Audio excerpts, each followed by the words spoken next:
चीन और पाकिस्तान से हुए युद्धों के बाद भारत को समझ आ गया था कि दुश्मन को हराने के लिए सरहद पर लड़ना काफी नहीं है, हमें दुश्मन के दिमाग में घुसना होगा। 1975 में 23 साल का नबी अहमद शाकिर पाकिस्तान की सीमा में दाखिल हुआ, लेकिन रविंद्र का मकसद सिर्फ वकील बनना नहीं था, उनका लक्ष्य बहुत बड़ा था। पाकिस्तान आर्मी। उनकी इसी अद्भुत क्षमता को देखते हुए तत्कालीन प्रधानमंत्री इंदिरा गांधी ने उन्हें एक खिताब दिया था, द ब्लैक टाइगर। कहानी शुरू होती है राजस्थान के सीमावर्ती जिले श्रीगंगानगर से। साल 19 में जन्मे रविंद्र कौशिक बचपन से ही आम बच्चों से अलग थे। उनके पिता J.M. कौशिक भारतीय वायुसेना में थे, इसलिए देशभक्ति उनके खून में दौड़ती थी। लेकिन रविंद्र का दिल फौज में नहीं, थिएटर में लगता था। वो एक बेहतरीन कलाकार थे। जब वो स्टेज पर चढ़ते थे तो वो रविंद्र नहीं रहते थे, वो किरदार बन जाते थे। उनकी आवाज में वो जादू था कि सामने वाला सम्मोहित हो जाए। यही हुनर उनकी सबसे बड़ी ताकत बनने वाला था। साल 1975 लखनऊ में राष्ट्रीय नाट्य समारोह चल रहा था। रविंद्र कौशिक लखनऊ में अपनी कला का प्रदर्शन कर रहे थे। वो एक किरदार निभा रहे थे। ऑडियंस में भारत की खुफिया एजेंसी रॉ के कुछ वरिष्ठ अधिकारी बैठे थे। चीन और पाकिस्तान से हुए युद्धों के बाद भारत को समझ आ गया था कि दुश्मन को हराने के लिए सरहद पर लड़ना काफी नहीं है, हमें दुश्मन के दिमाग में घुसना होगा। रॉ के अधिकारियों ने रविंद्र की आंखों में वो चमक देखी। उन्होंने देखा कि कैसे ये लड़का अपनी पहचान बदल लेता है। शो खत्म हुआ। बैक स्टेज एक मुलाकात हुई। उस दिन रविंद्र कौशिक से सिर्फ एक सवाल पूछा गया, क्या तुम देश के लिए एक ऐसा किरदार निभा सकते हो?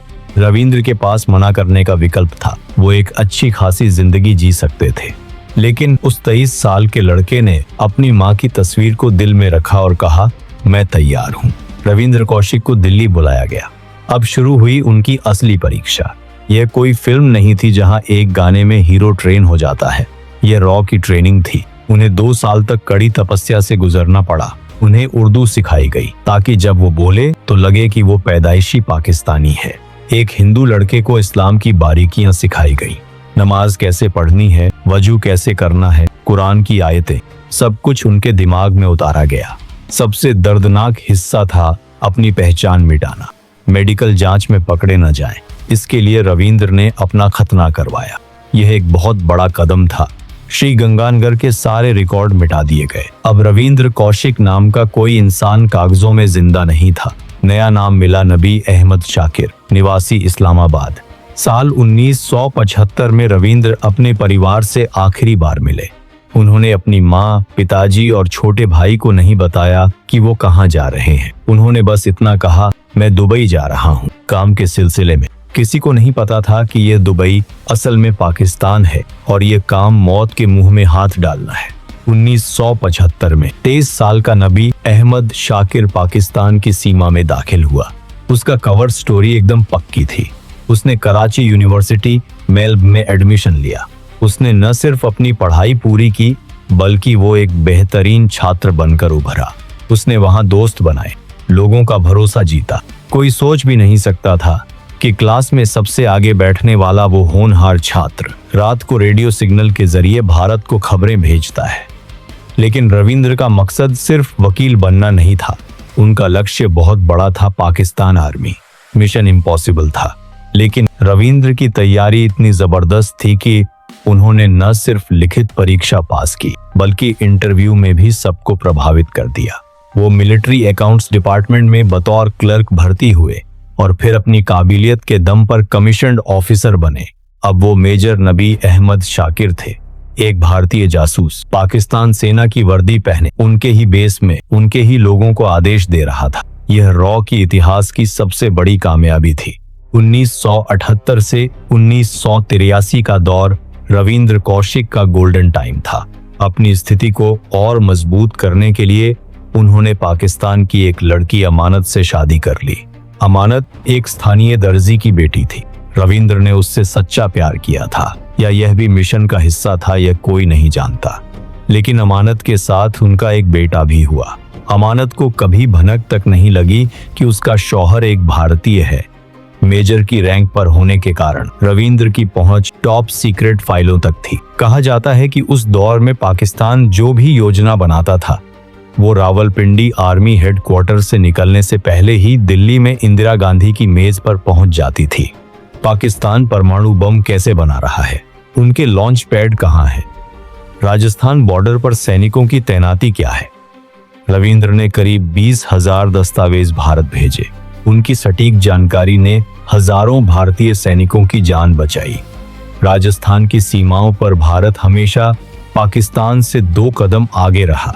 उनकी इसी अद्भुत क्षमता को देखते हुए तत्कालीन प्रधानमंत्री इंदिरा गांधी ने उन्हें एक खिताब दिया था, द ब्लैक टाइगर। जासूसी की दुनिया में एक पुरानी कहावत है, एक जासूस कभी अपनी गलती से नहीं पकड़ा जाता, वो दूसरों की गलती से मारा जाता है। रविंद्र के साथ भी यही हुआ। उन्हें संपर्क करने के लिए एक लो लेवल ऑपरेटिव को भेजा गया। उसका नाम था इनायत मसीह। यह रॉ की सबसे बड़ी भूल साबित हुई। इनायत मसीह रविंद्र जैसा ट्रेंड नहीं था। जैसे ही उसने भारत पाकिस्तान सीमा पार की, पाकिस्तानी रेंजर्स ने उसे पकड़ लिया। वो दबाव नहीं झेल पाया। थोड़ी सी पूछताछ और डर के मारे उसने सब कुछ उगल दिया। उसने कहा, मुझे मेजर नबी अहमद शाकिर से मिलना है, वो हमारा आदमी है। यह सुनते ही पाकिस्तानी खुफिया एजेंसी इसी के पैरों तले जमीन खिसक गई। रविंद्र को तुरंत उनके घर से उठा लिया गया। अमानत देखती रह गई और नबी अहमद को काली जिप्सी में डालकर ले जाया गया। अगले 2 साल तक रविंद्र कौशिक को सियालकोट के एक गुप्त टॉर्चर सेंटर में रखा गया। इंसानियत शर्मसार हो गई। उन्हें उल्टा लटकाया गया, हफ्तों तक भूखा रखा गया, बिजली के झटके दिए गए। उनके शरीर का ऐसा कोई हिस्सा नहीं था जहां जख्म ना हो। इसे बस एक ही चीज चाहती थी, मान लो कि तुम भारतीय जासूस हो और भारत के बाकी प्लान्स बताओ। लेकिन इस भारत के सपूत ने अपनी जुबान नहीं खोली। टॉर्चर करने वाले थक गए, लेकिन रविंद्र का हौसला नहीं टूटा। 1985 में उन्हें मौत की सजा सुनाई गई, लेकिन बाद में पाकिस्तान सुप्रीम कोर्ट ने इसे उम्र कैद में बदल दिया। उन्हें मियां वाली जेल और फिर मुल्तान जेल में रखा गया। वहां उन्होंने अपने जीवन के 16 साल बिताए। वो 16 साल जो किसी भी मौत से बदतर थे।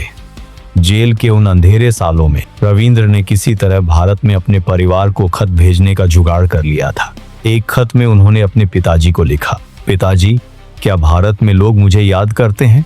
क्या मेरे देश को पता है कि मैं यहाँ किस हाल में हूँ, या वो मुझे भूल गए हैं?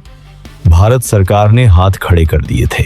यह डिप्लोमेसी का नियम है। अगर जासूस पकड़ा जाए तो देश उसे पहचानने से इनकार कर देता है। विदेश मंत्रालय ने साफ कह दिया, रविंद्र कौशिक नाम का हमारा कोई जासूस पाकिस्तान में नहीं है जिसने देश के लिए अपना वजूद मिटा दिया। देश ने कागजों में उसका वजूद मिटा दिया। जेल की गंदगी और कुपोषण ने रविंद्र को तोड़ दिया था।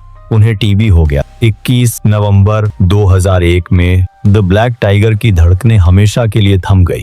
वो नबी अहमद शाकिर बनकर जिए और नबी अहमद शाकिर बनकर ही दफना दिए गए।